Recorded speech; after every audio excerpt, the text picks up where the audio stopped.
my beautiful lovelies, it's Emmy. How are you? It's great to see you and welcome back. Today we're going to be making homemade 3 Musketeers bars with 3 ingredients. How numerically appropriate. 3 ingredients to make 3 Musketeers. Now if you're not familiar with 3 Musketeers bars, they are these bars right here, and they are chocolate coated milk chocolate. Inside there's a fluffy nougat layer, and that's about it. It's kind of cocoa nougat flavored in the middle, but super simple, super plain. I have to say, of the chocolate candy bars that I would get for Halloween, 3 Musketeers was probably the lowest on the levels because I am definitely a Snickers girl bar, but 3 ingredients to make a candy bar sounds impressive, and I want to see how close it is to the original.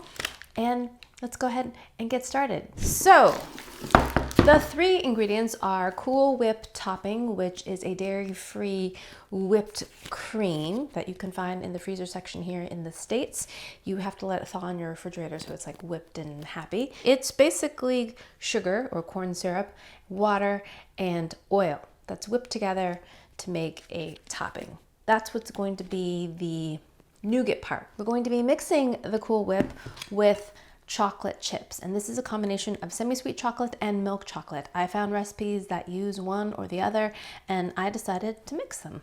And we're going to use some more chocolate. This specifically is called almond bark or candy melts. This is what we're going to use to coat the nougat filling. You could opt to use more chocolate chips to coat the candy bar if you like, but this almond bark or compound chocolate is going to give you a better coating, a better finish, because you don't have to temper it. It does not taste, in my opinion, as good as regular chocolate. So you kind of have to split the difference. But a lot of candy bars are made up of compound chocolate. I think this will actually give you a little bit more of an authentic flavor in that case, because we're looking for a processed 3 Musketeers flavor, aren't we? Alrighty, enough jibber jabber, let's go ahead and get started. So in this bowl, I have 2 bags of chocolate chips. Right here are milk, and right there are semi-sweet. Semi-sweet are slightly darker. Now I'm going to pop this into the microwave in 30-second intervals. I'm going to take it out and stir it so this gets nice and melty. Now you don't want to give it a full 2 minutes because chocolate likes to burn, and we don't want to burn this. You could also do this over a pot of boiling water if you don't have a microwave.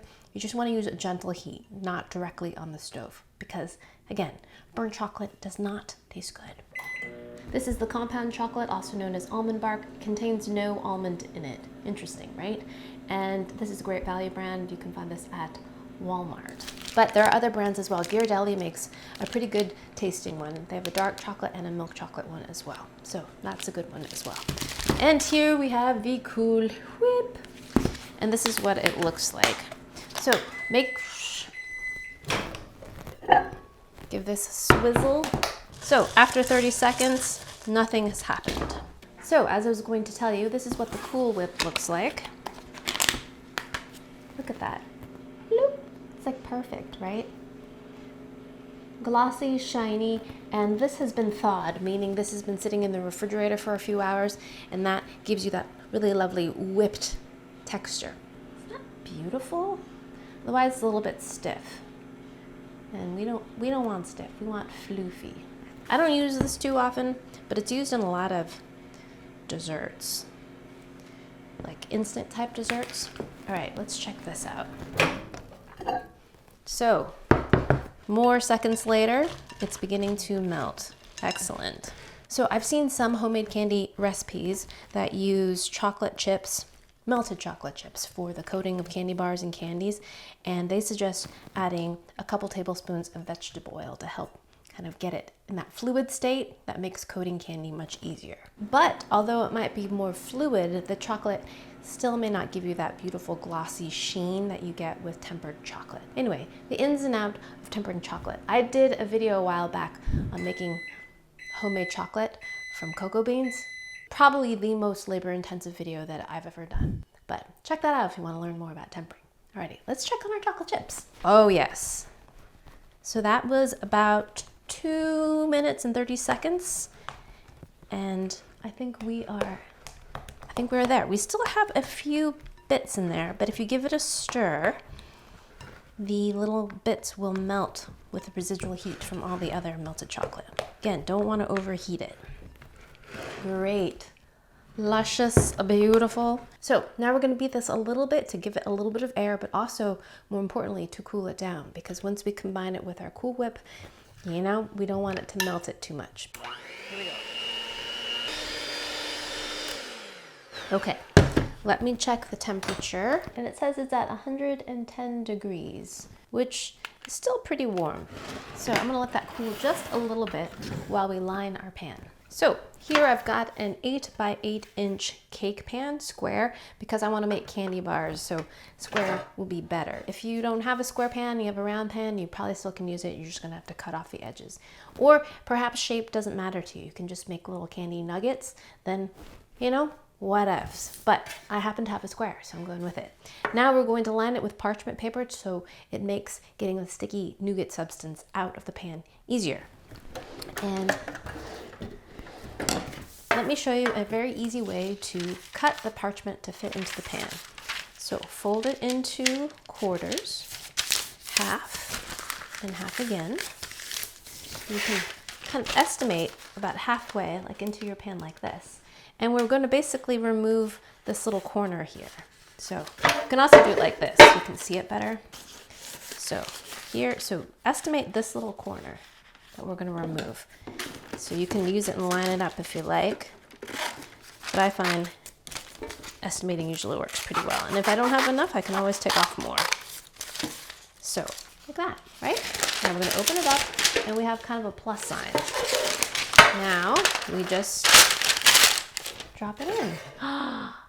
Isn't that great? This is what we want, right? We want to be able to remove the candy easily, so we have some overhanging.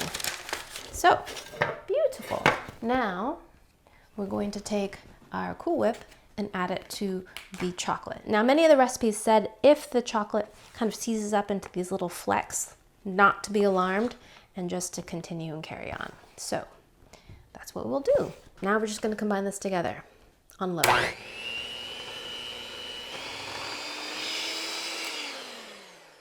Kind of amazing. It kind of seizes up.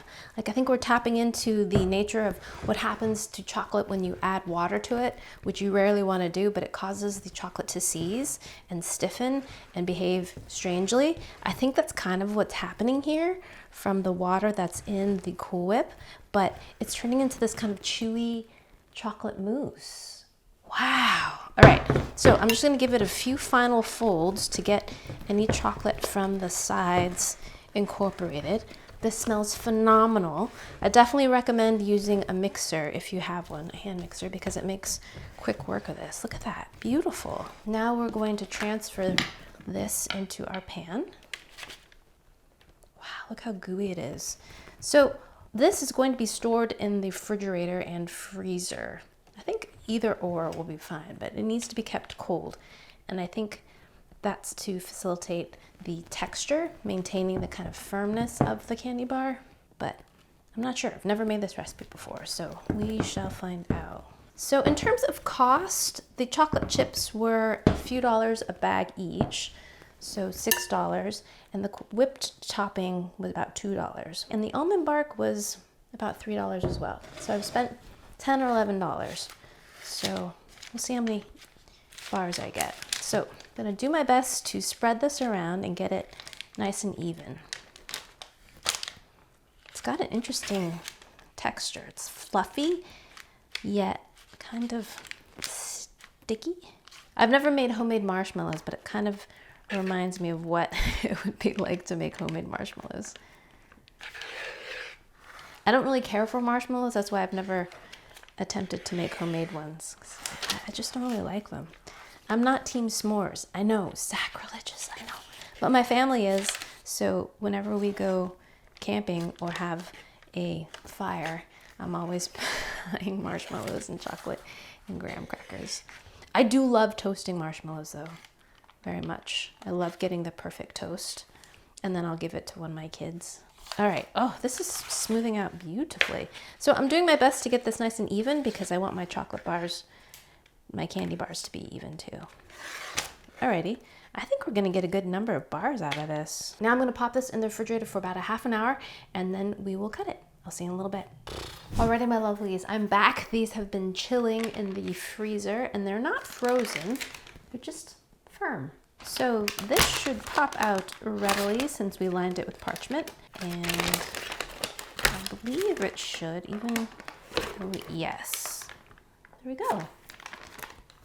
And there is the thickness of our candy bar. So I'm gonna line another pan with some parchment and we're going to place the cut bars onto there and refreeze them so they're nice and cold before we coat them. So the actual bars are about half this size. So there's 2 in here and it measures about 3.5 inches. So that's the approximate size I'm going to make. Slices pretty well. I'm just gonna wipe that off. Ooh, that looks pretty good, right? Now we're gonna place it on another parchment lined pan and I'm gonna place these back in the freezer. All right, lovelies, I'm gonna finish cutting these and then we're gonna chill them. We'll come back and we will dip.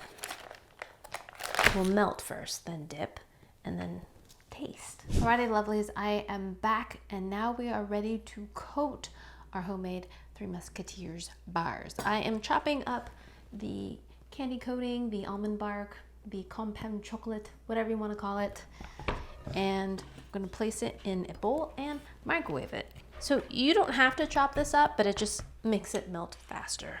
Alrighty, into my bowl. And same as the chocolate chips, 30-second intervals in the microwave. Alrighty, my lovelies. So I went ahead and added the rest of the package of almond bark to this because as I was melting it, I said, you know, that's not going to be enough. So that's the full 24 ounces. And we are nice and liquid now. Great. So here are the fillings of our homemade Three Musketeer bars. They're nice and firm. And they do look a lot like the inside of a Three Musketeers bar, don't they? So I've got a pan here with a rack lined with parchment paper, again, to help clean up. And we're gonna put our finished candy bars on the rack to let them kind of set up and dry. So there are special candy making tools, like there's a special kind of fork that has nice wide tines that make dipping chocolate a lot easier, but I don't have one. I'm just gonna simply use a regular fork and dip this in here and then transfer it onto the rack. Alrighty, here we go. So plop it in till it's coated, and then I like to tap whenever I'm doing chocolate and it gets the excess off, and then just place it on the rack like that. And then since I have my finger, I'm going to do a little swizzle. I actually can do that with a fork. Ooh, that looks great. See that little swizzle? Cute, right? Looks professional. In goes the filling. Work quickly, flip it over, then tap for it to settle. See how it's bending? See why they make you refrigerate it, because it does get soft. And then drizzle, drizzle, drizzle, drizzle, drizzle, drizzle, drizzle. Nice. I don't even know what the top of a Three Musketeers looks like. I'm assuming it has a drizzle. Doesn't it have a drizzle? A Snickers bar definitely has a drizzle. Oh look, it's like a crisscross drizzle. Alrighty, I'm gonna do the rest of these and I'll come back and we'll do a little taste test. Alrighty, see you in a little bit. Alrighty, let's go ahead and do our taste test. I have to say, these turned out pretty well. I mean, I haven't tasted them, but they look pretty great, right? Even with that little, I mean, the chocolate drizzle could use a little work, but I really like that. I feel they look pretty close, and especially if you compare it with the original. Here's an original with its perfect little crisscross, and here is my homemade version with the attempted crisscross. Not bad. Which one do you want to eat? Mine's bigger. I think in the end, they're about the same thickness. Almost, right? Mine's maybe a little wider. Definitely longer. say I'm pretty happy with that. Which one's the real one, right? So now the next thing I'm curious about is how they look inside. So let's cut the original first.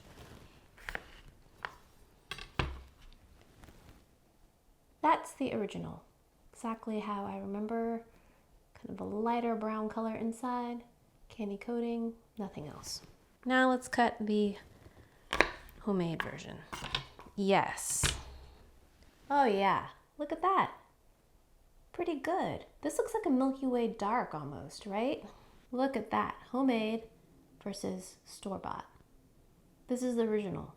So a little bit lighter in color, but pretty happy with the look of that interior, right? Nice. Okay, now for the moment of truth. We're gonna taste them. Let's begin with the original. Itadakimasu.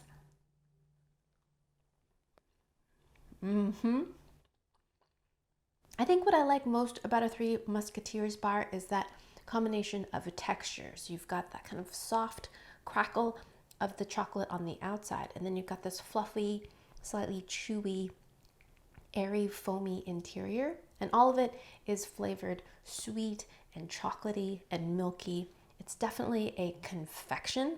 It's not one particular flavor, but I really do love the kind of light interior.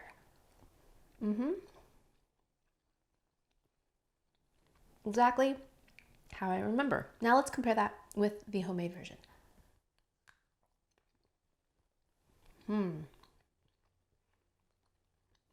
It's different. The exterior is very, very similar, almost identical. Kind of same sweet milk chocolatey flavor with that light kind of chocolatey crisp crunch. But the interior is quite different. It is light and fluffy, but it doesn't have that kind of chew to it. And it's softer. And the flavor is different too. It is good though. But it's airier and lighter and almost more like a frosting in consistency. It has like a whipped airiness. It doesn't have a little bit of a chew to it. Let me see if I can show you on camera. So this one has a little bit of a chewiness to it. It's a little bit more substantial, a little bit more like clay. While this one is soft and airy too, but it's a little bit lighter in terms of a body. I think what it really has going for it is that coating. The coating is almost identical. The flavor in the interior is a little bit different. I feel like Three Musketeers bar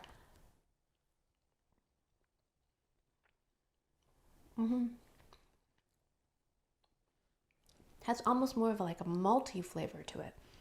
Well, the homemade version tastes a little bit more like cocoa, more chocolatey. It's still good though, and if you gave me this, I would say, oh, this would be attempting to be a Three Musketeers bar. But I think I would know that it's not the original, simply by the texture. Alrighty, back with my fully chilled Three Musketeers bars to give them a taste to see if the texture is at all different than they were when they were freshly made. Not freshly made, but freshly dipped. I suspect yes, because all the instructions said to store them in the freezer or in the refrigerator. Alrighty, itadakimasu.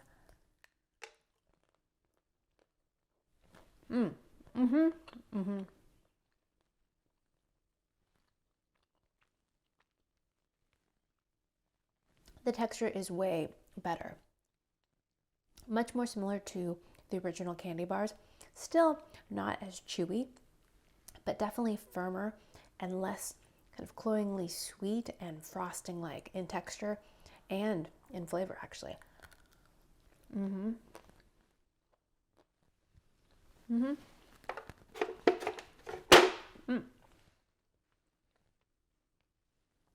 This is an original Three Musketeers bar.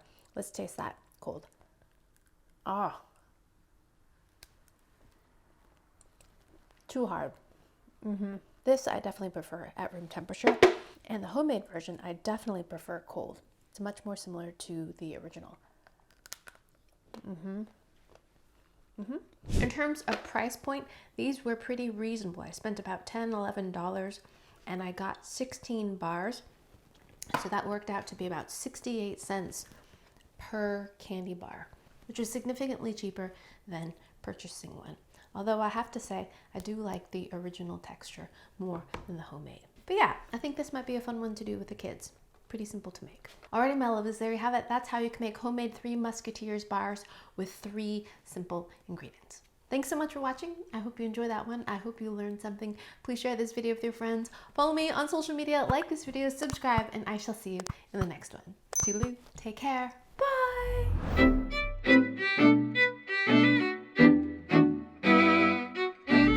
Oh my gosh, so much chocolate and sweetness.